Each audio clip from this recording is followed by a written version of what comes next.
आपली रेल्वे भरती स्थितीत RRB NTPCचा भाग क्रमांक 10 आहे। तर मित्रांनो, पहिला प्रश्न तुमच्या समोर आहे। उगादी हा खालीलपैकी कोणत्या राज्यातील प्रसिद्ध सण आहे? तर उगादी हा खालीलपैकी आंध्र प्रदेश, ऑप्शन क्रमांक 1 आंध्र प्रदेश अधिक तेलंगणा अधिक कर्नाटका, म्हणजे आंध्र प्रदेश, तेलंगणा आणि कर्नाटका या राज्यामधील एक प्रसिद्ध सण आहे। तर उगादी हा सण नवीन वर्षाचा दिवस म्हणून साजरा केला जातो, म्हणजे चैत्र महिन्याच्या पहिल्या दिवसला आंध्र प्रदेशमध्ये उगादी ह्या सण या नावाने ओळखले जाते।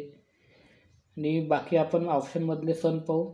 जसं आंध्र प्रदेशमध्ये दसरा, उगादी, दख्खन उत्सव, ब्रह्मोत्सव, भीष्म एकादशी, संक्रांती, त्यागराज उत्सव हे उत्सव साजरे केले जातात। त्याचप्रमाणे गोवा या राज्यामध्ये मांडो शिमगो मेळा हा साजरा केला जातो। पंजाबमध्ये लोहरी, बैसाखी, बंदी छोर दिवस, गुरुपर्व हे सण साजरे केले जातात। आणि यूपीमध्ये रामनवमी, गंगा महोत्सव, नवरात्री, खिचडी, ब्रह्मोत्सव, कंस का मेळा, श्रावण उत्सव, रामलीला इत्यादी सण साजरे केले जातात। प्रश्न क्रमांक 2 आहे, राज्यसभेत राज्य आणि केंद्रशासित प्रदेशांचे प्रतिनिधित्व करणारे एकूण किती सदस्य आहेत? तर राज्यसभेमध्ये सध्यामध्ये केंद्र आणि केंद्रशासित प्रदेश आणि राज्य यांचे प्रतिनिधित्व करणारे 238 सदस्य आहे। राज्यसभेची आपण क्षमता पाहिली तर एकूण क्षमता 250 सदस्यांची आहे। त्यामधील 232 सदस्य हे राज्याचे असतात, राज्य प्लस केंद्रशासित प्रदेशाचे असतात। तर 12 सदस्य हे राष्ट्रपतीद्वारे नामनिर्देशित असतात। तर नामनिर्देशित असलेले सदस्य हे एकतर लिटरेचर, आर्ट, सायन्स किंवा सोशल सायन्स म्हणजे लॅस, लिटरेचर, आर्ट, सायन्स किंवा सोशल सायन्स या क्षेत्रातील असणे गरजेचे आहे।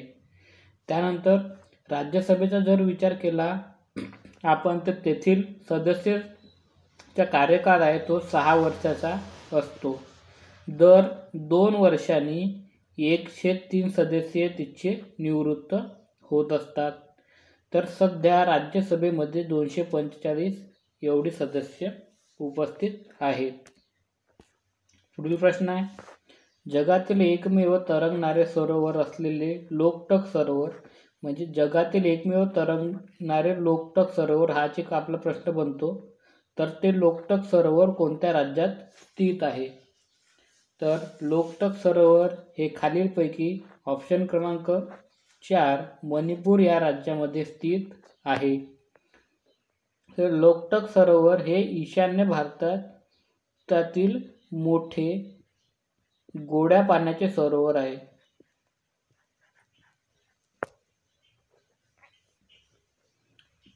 त्यानंतर लोकटक दिवस हा 15 ऑक्टोबर या दिवशी साजरा केला जातो। त्यानंतर मणिपूरची राजधानीचा विचार केला तर आपण मणिपूरची राजधानी काय? इम्फाळ हा सुद्धा प्रश्न विचारला गेलेला आहे। तर पाहू आपण, सिंचनाच्या वाढत्या मागणीस पूर्ण करण्यासाठी मणिपूर नदीपात्रात अनेक जलसंसाधन विकास परियोजना निर्माण केलेले आहे। तर मणिपूरमध्ये असलेले जे जलसंसाधन विकास परियोजना आहेत त्या कोणत्या?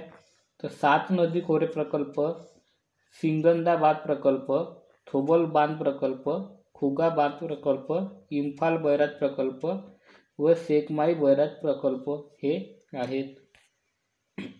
त्यानंतर पुढील प्रश्न आहे, जैन धर्मात 3 रत्ने म्हणजे त्रिरत्ने दिलेली आहे आणि निर्वाणाचा मार्ग म्हणून ओळखले जाते। तर ते 3 रत्न कोणते? तर खालीलपैकी योग्य विश्वास, योग्य ज्ञान आणि योग्य आचरण हे त्रिरत्ने जैन धर्मामध्ये आहेत। तर या 3 रत्नापैकी जे योग्य विश्वास आहे त्याला आपण सम्यक दर्शन या नावाने ओळखतो. योग्य ज्ञानला आपण सम्यक ज्ञान या नावाने ओळखतो. तर योग्य आचरणला आपण सम्यक चारित्र्य या नावाने ओळखतो. तर जैन धर्माचा आपण विचार केला तर जैन धर्माचे पहिले तीर्थंकर हे प्रश्न विचारलेले गेलेले आहे. तर पहिले तीर्थंकर जैन धर्मातले हे ऋषभदेव होते, हे लक्षात ठेवणे गरजेचे आहे.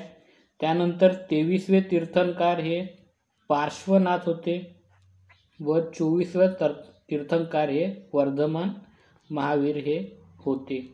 ज्याप्रमाणे जैन धर्मामध्ये त्रिरत्न आहेत तसेच बौद्ध धर्मामध्ये सुद्धा त्रिरत्न आहेत. तर ते कोणते कोणते रे?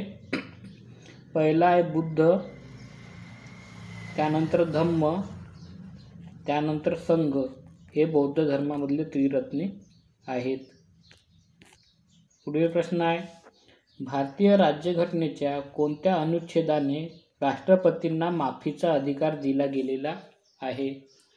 तर भारतीय राज्यघटनेच्या कलम 72 प्रमाणे राष्ट्रपती यांना माफीचा अधिकार दिला गेलेला आहे.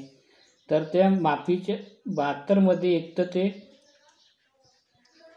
शिक्षेबद्दल माफी देऊ शकतात किंवा शिक्षेमध्ये बदल करू शकतात किंवा शिक्षा स्थगित पण करू शकतात किंवा शिक्षेमध्ये सूट देऊ शकतात. तर आपण विचार केला कलम 76 हे महाधिवक्ताशी संबंधित आहे. तर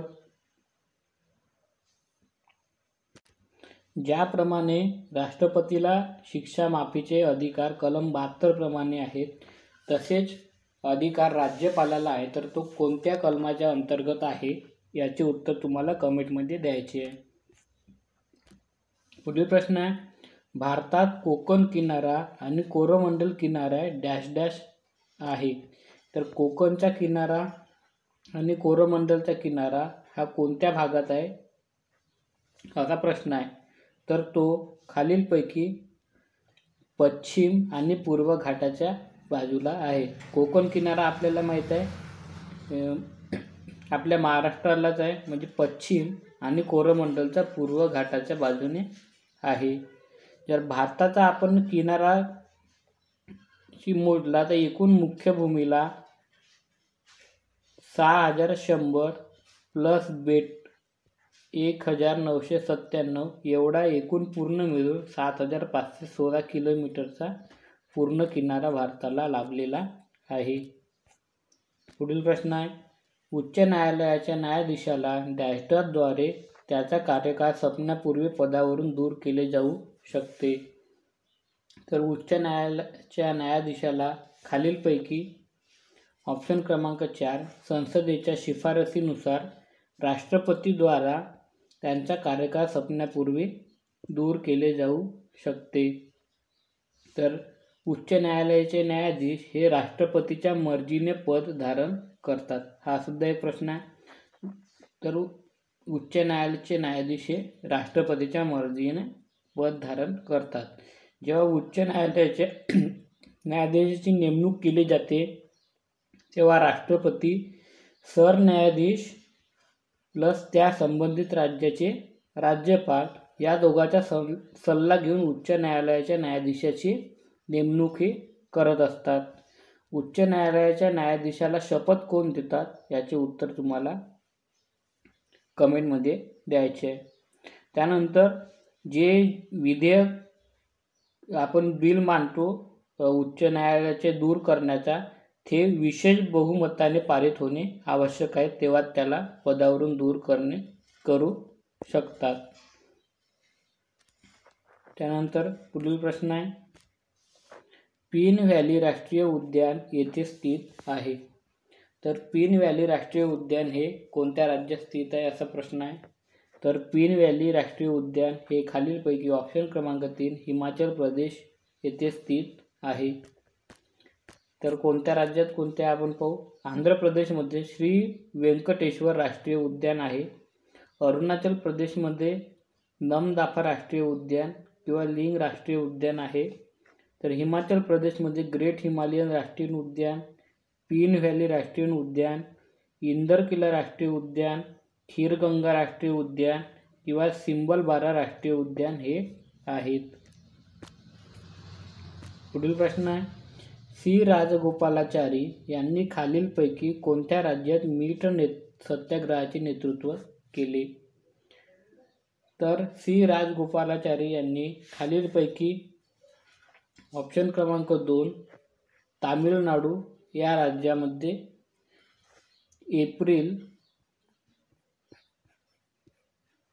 1930 मध्ये मिठा सत्याग्रहाचे नेतृत्व केले. तर ते 100 लोकांच्या गटाने ते नेतृत्व म्हणजे सत्याग्रह केला होता. त्यानंतर पुढचा प्रश्न आहे, सत्यमेव जयतेचे पठण सर्वप्रथम कोणी केले? तर सत्यमेव जयतेचे पठण सर्वप्रथम खालीलपैकी ऑप्शन क्रमांक 4 मदन मोहन मालवीय यांनी केले. आणखी एक प्रश्न विचारला जातो, सत्यमेव जयते हे कुठून घेतले आहे? तर ते मांडूक उपनिषद या उपनिषदातून घेतलेले आहे. त्यानंतर बंकिमचंद्र चॅटर्जी यांनी वंदे मातरम हे पठण केलेले आहे. ते त्यांच्या आनंदमठ या कादंबरीतून घेतलेले आहे. त्यानंतर टिळक यांनी स्वराज्य हा माझा जन्मसिद्ध अधिकार आहे हे पठण केले. लालबहादूर शास्त्री यांनी जय जवान जय किसान हे पठण केले. नंतर पुढचा प्रश्न आहे, अकबरच्या कारकिर्दीत खालीलपैकी कोणत्या पुस्तकाचे इजरनामा म्हणजेच युद्धाचे पुस्तक म्हणून भाषांतर करण्यात आले? तर अकबरच्या कारकिर्दीत खालीलपैकी इजरनामा म्हणजे युद्धाचे पुस्तक हे महाभारत या पुस्तकाचे भाषांतर करण्यात आलेले आहे. ऑप्शन क्रमांक 4 महाभारत. त्यानंतर पुढचा प्रश्न आहे, खुआंग हे कोणत्या राज्यातील पारंपरिक वाद्य आहे? तर खुआंग हे खालीलपैकी ऑप्शन क्रमांक 2 मिझोराम या राज्याचे पारंपरिक वाद्य आहे. तर इथे आपल्याला दिसत आहे मिझोराम या राज्याचे खुआंग हे आहे. खुआंग हे मिझो स्वदेशी वाद्य आहे ज्याचे मिझो समाजात सामाजिक तसेच धार्मिकदृष्ट्या महत्त्वाचे मूल्य आहे. खुआंग दोन्ही बाजूंनी प्राण्याच्या त्वचेने गुंडाळलेल्या पोकळ झाडापासून बनलेले आहे. त्यानंतर आपला सेकंड ऑप्शन होता म्हणजे पहिला ऑप्शन आसाम. तर आसाममध्ये गोगोना हे त्याचे वाद्य आहे. त्यानंतर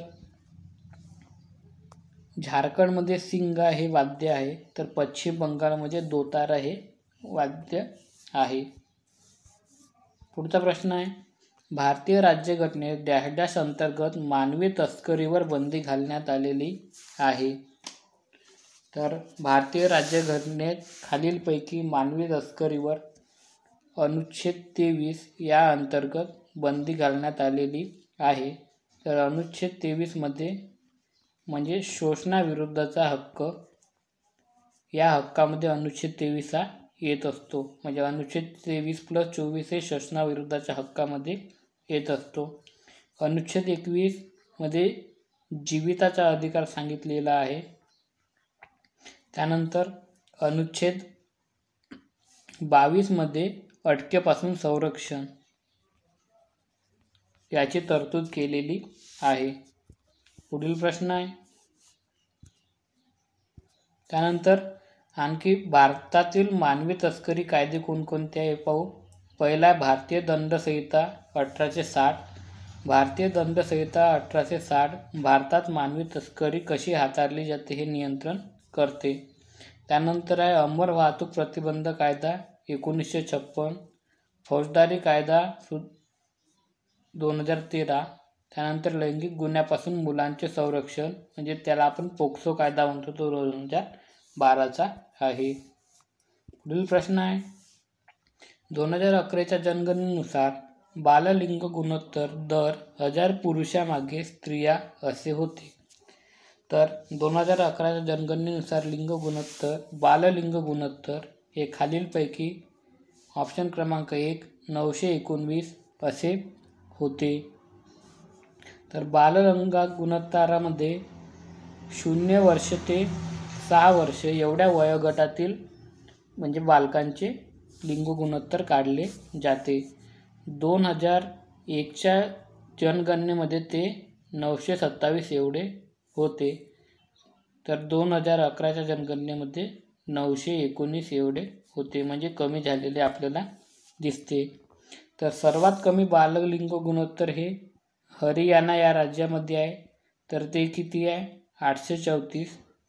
तर सर्वात जास्त आपल्याला आंध्र प्रदेश या राज्यामध्ये पाहायला भेटते, ते म्हणजे 972.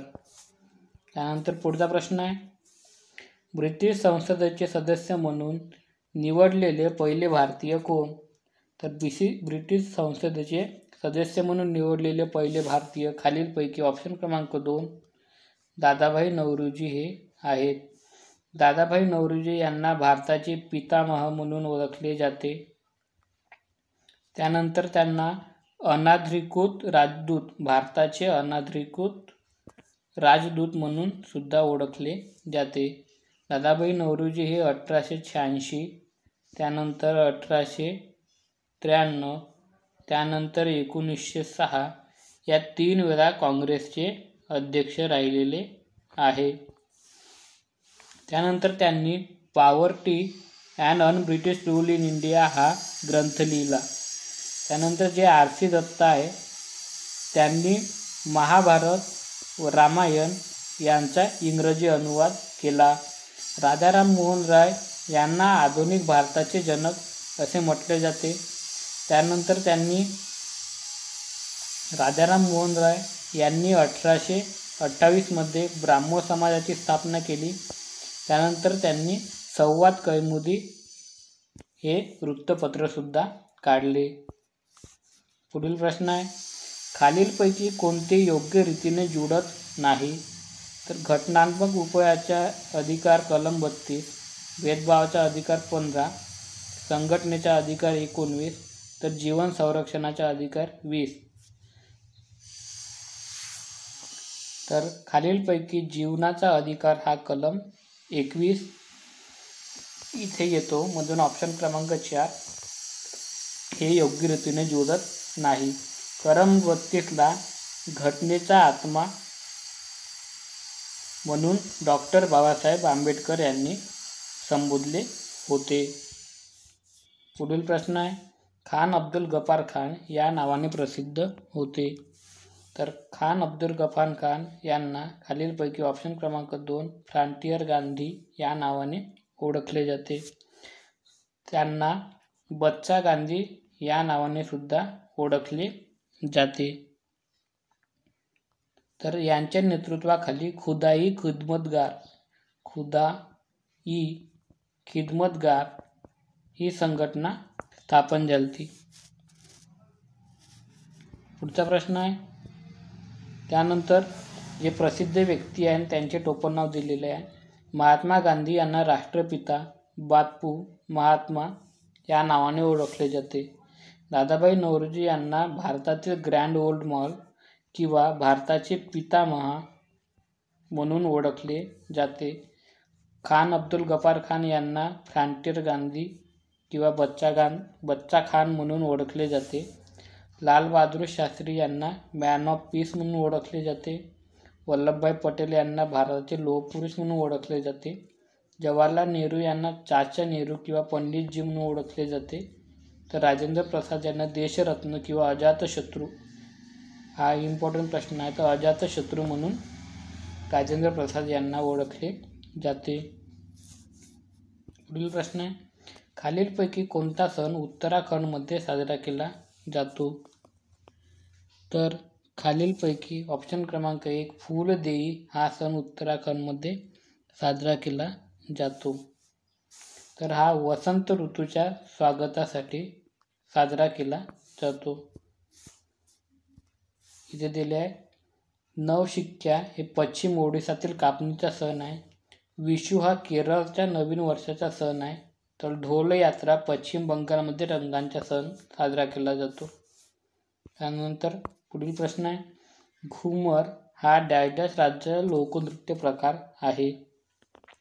तर घुमर हा खालीलपैकी ऑप्शन क्रमांक 4 राजस्थान या राज्याचा लोकनृत्य प्रकार आहे. तर इथे दिले आहे बिहारमध्ये जे लोकनृत्य आहे तर ते बेदिसिया, जात जतीन, झिंजिया, जुमारी. झारखंडमध्ये पायका, छड, संथाल. तर त्रिपुरामध्ये गारिया, लेबांग, बुनमी, होजागिरी नृत्य किंवा बिजू नृत्य हे प्रसिद्ध आहे. त्यानंतर 20वा प्रश्न आहे कर्कवृत्त खालीलपैकी कोणत्या राज्यातून जात नाही. तर आपल्याला कर्कवृत्त जाणारे राज्य माहीत आहे. तर त्याची ट्रिक कोणती आहे तर मित्र माझा, रागू, छाप. तर मिझोराम, त्रिपुरा, MP, झारखंड, राजस्थान, गुजरात, छत्तीसगड आणि पश्चिम बंगाल या 8 राज्यातून कर्कवृत्त जाते. तर खालीलपैकी आसाम या राज्यातून कर्कवृत्त जात नाही.